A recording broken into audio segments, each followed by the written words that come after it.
Hello అండి, Anita's cooking స్టైల్కి స్వాగతం. ఈరోజు మనం కాకరకాయలు మనకు ఎంత మేలు చేస్తాయో వాటి గురించి మాట్లాడుకుంటూ కాకరకాయ వేపుడు ఎలా చేయాలో చూసేద్దాం.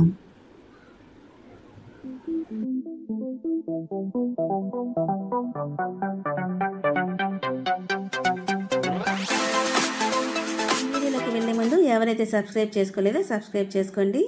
ఈ వీడియోకి ఒక లైక్ చేయండి, బెల్ ఐకాన్ ఆన్లో పెట్టుకోండి. నేను పెట్టే ప్రతి వీడియో మీకు నోటిఫికేషన్ వస్తుంది. మరిన్ని వీడియోస్ కోసం మన ఛానల్ ఫాలో అవ్వండి. ఇక మనం వీడియోలోకి వెళ్ళిపోదాం. ఇదిగోండి, కాకరకాయని చిన్న చిన్న ముక్కలుగా కట్ చేసుకున్నాను. ఇలా చిన్న చిన్న ముక్కలు కట్ చేసుకోవడం వల్ల బాగా వేగుతుంది. అలాగే మనకి ఉప్పు కారం పట్టి చేదు అనేది కొంతవరకు తగ్గుతుంది అన్నమాట. ఇదిగోండి, దీనికి కావలసిన పోపులు ఉల్లిపాయలు, వెల్లుల్లిపాయలు, ఎండుమిరపకాయలు, కరివేపాకు రెడీ చేసి పెట్టుకున్నాను. ఇప్పుడు మనం పోపు వేసేద్దాం. ఇదిగోండి, మూకుడు వేసుకున్నాను, ఆయిల్ కూడా వేసేసాను. ఆయిల్ హీట్ ఎక్కింది, ఆవాలు వేస్తున్నాను. ఇప్పుడు జీలకర్ర వేసేద్దాం. ఆవాలు చిటపటలాడాలండి. నేను ఇంతకుముందు కూడా చాలాసార్లు చెప్పాను, ఆవాలు చిటపటలాడాకే మిగతా పోపులు వేయాలి, ఎందుకంటే ఆవాలు చేదొస్తాయి. ఇప్పుడు మనం ఉల్లిపాయలు వేసేద్దాం. అలాగే వెల్లుల్లిపాయలు కూడా వేసేస్తున్నాను ఇప్పుడే. ఇవి కొద్దిగా వేగనిద్దాం.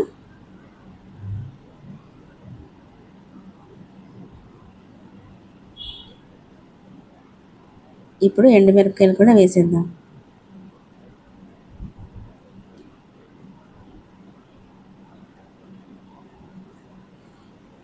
కరివేపాకు కూడా వేసేద్దాం.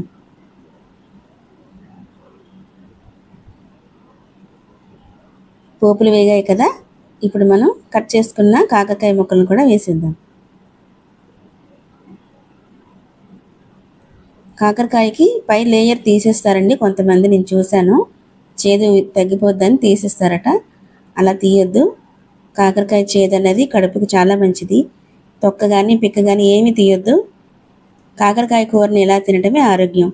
ఈ కాకరకాయ చేదు అనేది కడుపుని శుద్ధి చేయడానికి ఉపయోగపడుతుంది. దీనివల్ల కూడా ఎన్నో ఉపయోగాలు ఉంటాయండి. పిల్లలకి ఇలానే పెట్టండి, ఒక్క ముద్దైనా పెట్టండి, మెల్లమెల్లగా అలవాటు పడతారు.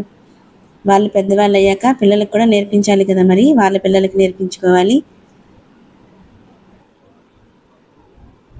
మనం కూడా ఎంతో కొంత తినాలండి. తినకుండా చాలామంది ఇష్టపడరు పెద్దవాళ్ళు కూడా తినడానికి. అలా కాకుండా మనం తిని పిల్లలకి నేర్పిస్తే వాళ్ళు కూడా వాళ్ళ పిల్లలకి నేర్పిస్తారనమాట. ఇప్పుడు మిడిల్ ఫ్లేమ్లోనే పెట్టుకొని నేను అలాగే కూర వేపుకున్నానండి. ఎందుకంటే కాకరకాయల నుంచి వాటర్ అంతా బయటకు వచ్చేస్తే పొడి పొడిగా వస్తుంది కాబట్టి. ఆవిరి కూడా నేను వేయటం లేదు అందులో.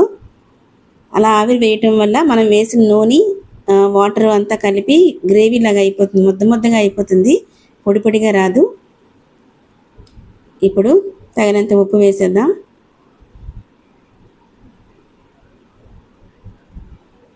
కొద్దిగా కారం, కొద్దిగా పసుపు వేసుకున్నాం కదా, కలిపేద్దాం. ఇప్పుడు పొయ్యి సిమ్లో పెట్టేసి అప్పుడప్పుడు వేపుకుంటూ ఉందాము.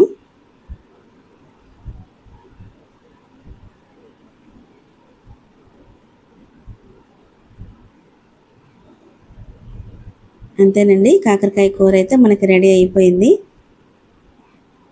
ఈ వీడియోకి అయితే ఇంతేనండి. ఈ వీడియో కనుక నచ్చితే లైక్ చేయండి, షేర్ చేయండి, కామెంట్ చేయండి అండ్ సబ్స్క్రైబ్ చేసుకోండి. మరో మంచి వీడియోతో మళ్ళీ కలుద్దాం. బాయ్.